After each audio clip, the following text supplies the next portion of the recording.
Hey there, everyone. Hey, hope you had a great weekend, and I hope you are doing well. And if you are watching this on the rebroadcast, I hope that you had a great time and enjoy watching this video today, too. While we're waiting on folks to join, coopedup.com is my website. Be sure to check it out. If you're on other platforms, specifically Instagram, I'm Cooped Up is my handle there. Would love a follow. I think I'm just like 20 followers shy of 2,000 at this point. Would love a follow. Wherever you are watching or listening, be sure to click the notification bell so that you find out when I post new content, go live, all that business. And last but not least, if you ever want to text me some hot tips, and sometimes I text out hot tips as well, Amazon Prime Day is coming pretty soon, and I'm going to be doing something with that. Send me a text at 214-949-8599, even if it's just to say hi and to add me to your list. 214-949-8599. I'm going to be using that for Amazon Prime Day, hot tips and all that stuff, mainly because they kind of come and go so fast. So thought that you would enjoy that. Hey, Mama. Do I see facial hair? Yes, I have not shaved in like a week. Hey, Sandy. I'm kind of burly today. Funny enough, I'm wearing this beautiful, delicious linen scarf that I got in Italy when we were there 5 years ago this month, actually. I love it. And I tried out a new hair product today, and it's given me did not mean for it to give me all kinds of waves, but I am, between the humidity and the new product, I suddenly have wavy hair. I did not know that that was possible for me. So we had a busy weekend. My sister, Monica, who most of you know from being an avid commenter and top fan, she came into town with her nephew, or her son rather, my nephew, and her husband, Mike. And we hung out. We went to the RV show. We did all kinds of other stuff, and I'll get into that right now. So they live near College Station, which is about 2.5 hours from here. And they came into town, and we went to an RV show. It's called the Dallas RV Party or something. And it was at AT&T Stadium, which is the home of the Dallas Cowboys. You went in like you were going to a game, and all kinds of giveaways and stuff, booths. And then you had to go down onto the floor of the stadium, like normally where they have the games being played. I've only been once. So it was really neat to be there, like, to see the stadium itself, not with all the crowds and everything, like, because it was not very crowded. At least when we were there, it was not. And they had hundreds of RVs down on the floor of the stadium, under the big screen, all that kind of stuff. It was really neat. Got to go in and out of some of them. So almost none of them were motorized. They were almost all campers that you pull behind, which is fine. We knew that going into it. It was more just kind of something to do, see what was going on. It was a free event, free parking and everything. And we went in, and it is just interesting to me how like tricked out some of these things are. There were some that had like second stories, and I use that big quote, second stories, because it would be like kind of you could crawl around in it, but like lofts and stuff. Islands. There was one that had an island and a wet bar in it. Monica thought that was a waste of space. I personally thought it was very, very fun. Some of them have lots of windows, and people have very, very strong opinions on windows in their campers. I'm in the camp, as is Todd, that the more windows, the better. Like, you want to see what you're surrounding and doing all that kind of stuff. But some people like their privacy too. There was sunken bedrooms. Also, Monica said, like, you step down into the bedroom. Thought that was really, really neat. Just like all kinds of different appliances. And it was crazy. So they were making fun of me because I did not want to look at the cheap ones. I'm a bitch. I'm a snob. We all, no news here to report on that. So I was looking at as my barometer for which ones I wanted to look at. I was only looking at ones that had a monthly payment of high threes into the fours. And I don't think anything there was, Monica, was there anything there that was in the 600s? I don't think so. I think it was all $500 a month or $400 a month, and some in the threes. And there was plenty in like the ones and twos also. Zero interest in those whatsoever. But looked around, did all of that. I think we were there probably about 2 hours, right? And then went outside, bought some stuff. And again, that was the suggested payment or whatever. I wasn't looking closely at They do what a lot of car dealerships do when they're trying to sell you something. They promote what the payment's going to be, not what the absolute value or cost is. And so I was just using that again as a barometer for which ones I wanted to go in and which ones I wanted to avoid. But there was a lot of really cool ones. The neatest thing, though, and they had some Dallas Cowboys there that were signing autographs and all kinds of other stuff like that. My nephew Sterling got some autographs. But there was one little one. So I was really fascinated also by the teeny tiny ones. And there were some, and I couldn't tell you how much they cost. They were very retro in styling. But there was one that was like 20 feet long that could sleep 6 people. I kid you not. It had an elevator. It had like a queen size bed, maybe. It may have been king size, actually. At one end, you walked in the door. The bed was immediately right there. The booth was kind of elevated in front of you, and you could turn that into a bed. And then it had bunk beds in the back, and then a bathroom and a kitchen. It was just crazy. Monica says, I don't think I ever saw prices. Did they? I actually can't think that I did either. I wasn't looking too closely at any of the thing. I was just looking at the big sign that said how much a month the payment was. So we went to the RV show, and then after that, we immediately went to Hooters and had a big Hooters lunch. You know, something that the gays like more than a big set of Hooters.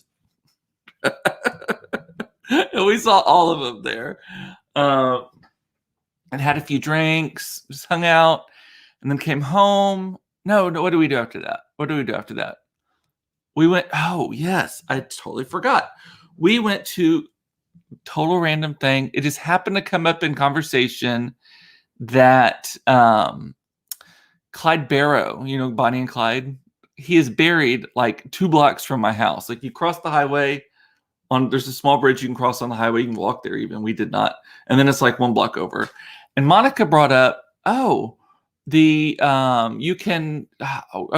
and Clyde are buried here. And Bonnie is not. Bonnie is buried with her husband out in Louisiana or something like that. But the Clyde Barrow is buried here. So we stopped, and I've lived in this house for going on 13 years now. And I've lived in this neighborhood for most of the last like 25 years. And have never stepped foot on that property before. And sometimes it's way overgrown. Sometimes it's groomed. It's groomed right now. So obviously someone's taking care of it. And so we popped over there and we're walking around looking at it. Clyde Barrow's grave is there. I've never seen anybody there. And then while we're there, people started showing up. Influences without even knowing it. But on his grave, people had put like bottles of whiskey, packs of cigarettes, all kinds of just like vices, like gambling coins, stuff like that. It was really, really interesting to see the stuff that people had put around there. And I'm not one to, I actually am not one to really play up their history. There's a lot of people around these parts who want to like keep, preserve the Bonnie and Clyde legacy and all that kind of stuff. To me, they're serial killers and bank robbers, and they killed police officers and citizens and all kinds of stuff. They're not good people. So I have zero interest in preserving anything, but it was interesting that he is buried nearby. And so we started walking around. Oh, people had left jewelry as well. Monica's reminding me. And we were walking around the cemetery, and I was with Bonnie's is in Dallas. Diana's saying, I thought it was in Louisiana. And that maybe you're probably right, but they're wanting to move her closer to him or something, which is why maybe did they get killed in Louisiana? Maybe that's it. Maybe that's where I'm getting confused. That final scene of their life where they all got riddled with bullets was in Louisiana, I believe. You're right. I think you are. I don't have any reason not to believe you to be right. But so we're walking around this, and this is at like 2 p.m, y'all, maybe 3 o'clock. We are walking around, heat of the day, at the cemetery, and I'm with Claire, and we're looking at a lot of the other gravestones, which are from like the 1800s. Some from the 1900s as well, but there's a lot from the 1800s and worn down, kind of overgrown. So we're walking, and Claire and I are together, and all of a sudden we're like, why is it suddenly so cold right here? We walked through, cannot explain it. We stepped into this, like, I don't even think it was under the shade of a tree or anything. Like, we literally are just walking and stepped into this like really, really cold spot, like a good 20 degrees cooler than 2 steps behind us. And we both looked at each other. I was like, let's get out of here. And we hightailed it to the other end of the cemetery and left. Isn't that creepy? What do you think that was? You know, some people say that is like spirits. Like if you feel like if your house is haunted and you walk through and there's a cold spot, that it's like a ghost. Do you think it was Kelly saying it was a ghost? Do you think it was? Glad I wasn't possessed. Hopefully I don't have to have some sort of exorcism. And then we came back, hung out. We played card games. We played, card game. One very long ass game of Phase 10. Do y'all know this game? So Phase 10 is kind of like an Uno game. It's a very specific set of cards that you buy. They cost like $6 at Target. I saw them yesterday. I've been playing it my whole life. Monica claims she hasn't. I don't entirely believe that because I don't know why I would know a game from my childhood that she would not, because we were a big game playing family. But it's this game where you have to do these 10 different tasks in a specific order. You have to collect like 4 of one card and then a run of 4, or 2 sets of this, or 10 cards that are all the same color, that sort of thing, right? And so we played that. That probably took, Monica, what do you think, like 3 hours? I think that we played that for like 3 hours because it was 7 of us, so it automatically took a long time. And if someone goes out and you haven't completed your phase, you have to start that phase over again. And so it's the first person to complete all 10 phases wins the game, which I believe was Todd. I think Todd won this game. But we were drinking a lot. I'm not gonna lie, I still don't feel the greatest today because, you know, when you get in your late 40s and you drink a little bit too much and you don't get the best night's sleep, those hangovers hang out for about 48 to 72 hours. So I did have some wine last night thinking that hair of the dog might help. It did not. So I'm on tea and water tonight. Famous last words. I can always drink some better wine than I normally do. In 3 hours trying to corral Mason. Yes. So it is a game that kids can play with you. Mason is actually a pretty good card player. Sterling was also playing with us. But there are sometimes some attention deficit issues, which we know about. I suffer myself. So sometimes you're having to get people back in. And Eric is confirming that they were killed in Louisiana too. So where is Crown Hill, Diane? I don't know where. I've never heard of that place. So, and Sandy is saying, I've never been to an RV show, but I'd want to see the features of the high-end RVs. So the actual official Dallas RV show and the Houston one as well are in February of 2022. So they canceled. So I guess they had one right before COVID, and then this year's got canceled. And so it's returning in February. So mark your calendars. Maybe we have a big field trip. And that one, I think the Dallas one is the one. It's a really big show, and it has all the motor coaches and stuff. Like we have a motor coach, which is the kind you can drive. Yeah. So what else did I do this? Oh, it's wind's picking up and starting to rain outside, like big ass loud raindrops. Last night, I did have a little to drink. I'm not gonna lie. Carrie texted me and she's like, "Hey, do you want to go see Celine Dion when she premieres in Las Vegas in November?" And I'm like, "Sure." 10 minutes later, we had 2 tickets to I think we're going to like the 3rd night, maybe the 5th night that she's there. November the 9th, I think is the date. Tuesday, November 9th, I think is the date that we're going. Just she and I. And we are going, we have 6th row seats, center 6th row. It's going to be awesome. And it's at the new Resorts World Hotel. The tickets are costing more than the trip. Isn't that always the case? But I'm looking at that. And I think we're going to be able to stay at like the 2 nights plus flights, each with our own room at the Wynn, or the Encore actually, which is the nicer, newer version of part of the Wynn. I think we're going to be able to stay there for like $400, y'all. That's cheaper than the tickets were to see Celine Dion. And that's a busy week too, because then that weekend we have Black Tie Dinner, and I'm assuming Black Tie Dinner is going to have a live in-person event this year for maskless and all that kind of stuff. So it Dave was like, what didn't you do last week? I know. It was like everything. We did everything. Then also one of the things that we did was, so I got these Celine Dion tickets. And so now I'm looking at flights and hotels and all that stuff. So it's going to be a fun time with Carrie. And then also watched a movie. You know, I'm not a big movie watcher, TV watcher, but because I wasn't feeling so hot yesterday, we had the TV. Todd watches a lot, and I kind of flit in and out of the room. Well, I do that anyway. But when he's watching a movie, I kind of flit in and out of the room. He was watching a show called Uncle Frank, a movie, and it's on Amazon. And it's got like tons of famous people in it. Probably the most famous one is Margot Martindale. If you Google her, everyone knows who she is. She's like the best character in any movie. I think she's in every Southern movie where you need to have some sort of crazy grandma or something, or mother or whatever.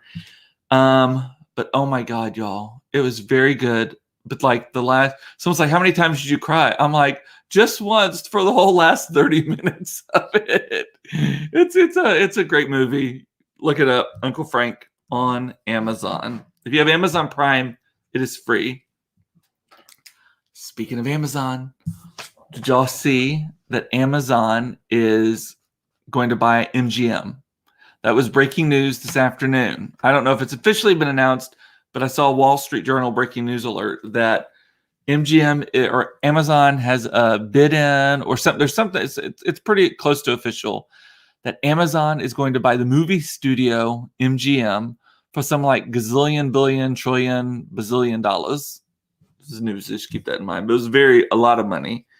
Pretty soon, Amazon's going to own everything. That's going to be interesting. Now, you know what's funny though? They own a lot of different things. Like they own a lot of stuff that you don't realize that they own. But I guess you're not a monopoly if you don't own everything within a sector, right? Isn't that how it works? I think that's what a monopoly. I think it's called something else. It's just like vertical integration. If you own everything from one end to the other, but if you own like there's Paramount and there's Netflix. There's all these other studios, so I guess that wouldn't. So that Matt Roberts' aunt is Margot. Really interesting. And Eric is reporting that Crown Hill Cemetery is nearby to Bachman Lake, and Bachman Lake is that little lake that's just north of Luffield. And there's a Fiesta Mart across the street from it. Fun. It's on Webb Chapel Road. Yes. What else? Uncle Frank, if you're looking for a movie to watch, but I'm not gonna lie, it'll make you cry at the end. It's a good cry. Like it's a very good cry. It's not a like I'm not gonna say no one dies because someone does die, but that's not, and that's in the trailer. Like I'm not busting up any surprises with this. Someone dies, but that's not why you're crying. If anything, it's actually a good thing in this storyline. What else did y'all see? You know, I've talked about this before. Lil Nas X. I'm a big fan of Lil Nas X. Eric, I just saw your text. I actually totally forgot about it, so I need to look into that. The Lil Nas X. Unexpected that I was going to be like standing him hard. But yes, I said stan. That's a kid phrase, I think. I think that's something that the young, maybe not kids. I think maybe millennials say that. So he was the musical host or the musical guest on Saturday Night Live. On Saturday Night Live, the season finale of Saturday Night Live. First of all, fucking hot. The performances were hot. He looked really good. He had all black queer dancers with him, which I think was the first time on at least Saturday Night Live history. It was good times. But one of the things that I saw people afterwards, and I saw it on YouTube afterwards, and also on Lil Nas X's social media channels. I did not watch it live. But one of the things that people were commenting on, they were like, he was holding his crotch so weird during it. Like why was he holding his crotch so weird? Well, come to find out, he had a wardrobe malfunction, y'all. He, at the very end of one of the songs, and I think it was Call Me By Your Name, he's doing kind of this pole dance thing. His pants ripped down the middle in the front. That's what he said on his social. And he had to cover it up. My guess he wasn't wearing underwear underneath it or something, but he had to put his hand there. And so he was holding it together and trying to make it look like it was part of the dance moves. It was very much not. Fortunately, it was like the last 30 seconds of the song, so it wasn't that big of a deal, but it was hot. Like Google it, like not the Malfunction part, but the two performances were very good. He's just such a great artist, and he's like telling true stories in a way that very few people have, honestly, the queer experience, all that kind of stuff. I love it. And then the other thing that Saturday Night Live has a tradition, I'm slurring here. You'd think I'd been drinking, is on the season finale, that news update with Colin Jost and Michael Che. They have a tradition where they will write like the most horrible jokes for each other, and they don't see them in advance, and they warn everyone. They're like, we're probably going to say some racist shit. Because Michael Che is black, Colin Jost is a very, very white man. And they write jokes for each other, and they are reading them live, have never seen them before. They're pretty awful, but it's hilarious. You need to Google this one. I think it's probably on their Instagram too. Funny stuff, but just it's hilarious. And the funny thing is, so Michael Che, the black guy, writes horribly racist jokes for Colin Jost to read. Like they're just the worst.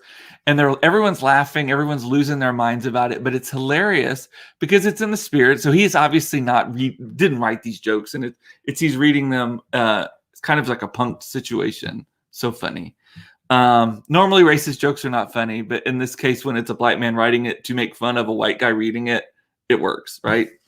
One of the few times that works. And then I can't remember what Michael Che's jokes are always much better than Colin Jost's at this. Michael Che just goes for it. Oh, Todd watched Coming to America Part 2 yesterday also. I did not watch it. I walk in the room near the end, and Todd is like, this is the worst movie I've ever seen in my life. Why am I still watching this? I'm like, why the fuck are you watching it? That's one thing. I will bail. I've walked out of movies. I will bail if I'm not enjoying it. But he was like, I don't know. It's just a big product placement. And it's like, and then everyone just coming out and being stupid. Just like, have y'all seen it? So I saw the end, like the final scene when Sexual Chocolate comes out and starts singing. And that's awful, but everyone loves it. But it looks like everyone returned. And then plus some. So I have people. So I was looking on my social about it afterwards, and I have people that fall into both camps. Sandy's saying it was the worst movie. I have other people who are like, it was so wonderful for what it was. It was just silly, fun, like a visit from these characters that we hadn't seen in forever. Like it wasn't meant to be life-changing. It wasn't meant to be inspiring or educational. It was just purely entertainment factor. And Leslie Jones is in it too. And, she is so fucking funny. She also is on Saturday Night Live and fucks with Colin Jost too. Just so funny. But Todd was like, it is not good, Cooper. It is not good. Which makes me wonder, was the first one not really that good either? Because he's like, the acting is horrible, but it's all the same actors. Like if it's the same actors, you would think that maybe it's the script. I don't know. Again, I did not see enough of it. I just saw the final scene. I just felt like it was more self-involved. That's true. I have a theory about movies like that. I think that movies that have too many celebrities in them are more fun to make the movie than to watch. Like Mars Attacks. Some people love that movie. I think that movie is horrible and it has all the stars in it. I'm going to go so far as to say, most of y'all don't like this, but what was that movie that was set at New Year's Day, I think it was, or maybe Valentine's Day. I think there's New Year's Day and Valentine's Day. There's two different movies that have a ton of actors in them. Not good. Just not good. I actually love Actually. I cannot stand that movie either, but everyone raves about it. They love it so much. What what other movies have, but like I love Ocean's 11. I love that movie. So I will literally watch any of the Ocean's movies every time they are on. Like if I'm flipping channels and I see an Ocean something, I will watch it. The Ocean's 13, or I mean Ocean's 12, the second one, it's not my favorite of the three, but the other two I just love so much. Dave is saying the writing was horrendous.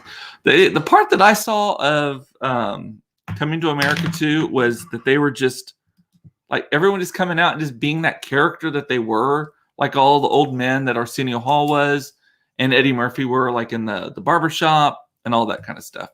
And then in no way connected to this topic at all, so Claire has gotten really into Pokemon cards again. I guess the kids at school are doing it again. I thought we were past this by like years. And she was wanting some new Pokemon cards.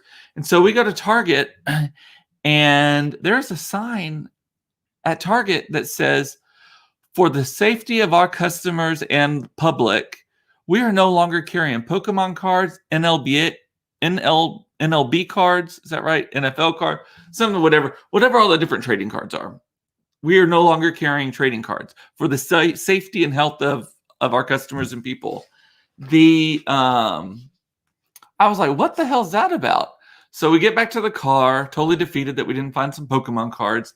Turns out people are losing their I don't know, in the last couple months, people are losing their fucking minds about these Pokemon cards, these trading cards. If you don't know what those are, they're basically just like baseball cards, but with animated characters on them. And some of them, like there's one that's holographic that's not even all that rare, I don't think. And it's going for like $300,000. And that's why people are losing their minds. It's like the Beanie Babies or Bitcoin or whatever. So we did not. But then Claire's like, because we have like binders full of them from when the kids liked them when they were kids, when they were little, and that was what they wanted, everything Pokemon. We need to look through, maybe we got some college fun going on. Claire's also saving up. I told her she wants a new iPad. Hers has a button, and she wants one that doesn't have a button. Hers is also, I think it's like a 3-time. I think it was mine, and then I think Todd inherited it, and then I think Claire got it from Todd. So it's pretty old too. So she does need a new one. But I told her that if she paid for half of it, I would pay for the other half of it. She has already managed to save up enough money to pay for half of it. Yeah, I don't know where my kids are getting all this money. But so we were also looking at that. But she's like, ooh, maybe if I sell more Pokemons, I can get a computer too, Daddy. Are you going to pay for half of that too? Because I've always said if you have a major purchase you want to make, I'll pay for half of it if you save up for it. I may need to revisit that when we get to kind of car territory, all that. And my son is 34 and he loved Pokemon back when he was young. He must have been like 9, because Pokemon is celebrating. It's part of the reason of the hype about it. It is celebrating its 25th anniversary in 2021. And you're getting rain up there, Sandy. Eric wants to know, what do I think about Cannonball Run and Cannonball Run 2, Every Star on the Sun? I love those movies. I did. Those movies I liked because they were stupid intentionally. Like they weren't trying to be something that they weren't. Like they literally were just, you could tell that they were ad-libbing like half of that movie, that they were just being silly. I love Burt Reynolds so much. Oh my God. One of my first early like homoerotic things that I can recall is when Burt Reynolds was the centerfold in, was it Vogue? Not Vogue magazine. There was some women's magazine that my mother got, and it wasn't like a porn magazine. It was just like a regular old magazine. What was it? What was it? Cosmo? Cosmo. I'm pretty sure it's Cosmo. They, back in the day, did like a centerfold once a year, I believe, of a celebrity, and Burt Reynolds was the one, and he was there and was laying there. I think he had some Shar-Peis or poodles or something, like covering the bits. His chest had more hair on it than the poodles did or the Shar-Peis did, and was laying there in the centerfold. I remember I could probably draw that for you at this point. That is burned in my mind so much. Burt Reynolds, love him. And he didn't age so well, but I mean, good for him. Also, Best Little Whorehouse in Texas, loved him in that. But so I love those Cannonball Run movies, Smoking the Bandit. Basically, Burt Reynolds is in it. I love it. So a great show from RVs to Burt Reynolds naked. Eric thinks that the ad-libbing in those movies is because they were drunk. I love it. I love it. Dom DeLuise, I love him. Who else is in those? Those are great movies. Oh, I'm gonna have to watch this. Maybe even with the kids. Like, they get my humor and adult humor and hear cuss words all the time, so it should be fine. My little brother, who's 33, loved Pokemon also. Alrighty. Wow. I made time, y'all. Alrighty, well, with that, let me make sure I did not miss any of your comments. Dave stopped watching Coming to America after 10 minutes. I think I caught all of your other comments. Alrighty. Smokey and the Bandit was your first time hearing cuss words. Man, that's crazy, isn't that? Smokey and the Bandit, was Sally Field in that one too? I think she was, wasn't she? Anyway, with that, I love you. It's important to know you are loved. I love that you watched this. This is my therapy. And that's all I got for today. So I will see you tomorrow at 4:30 for another episode of Cooped Up Live. Should I say, talk to you later. Bye.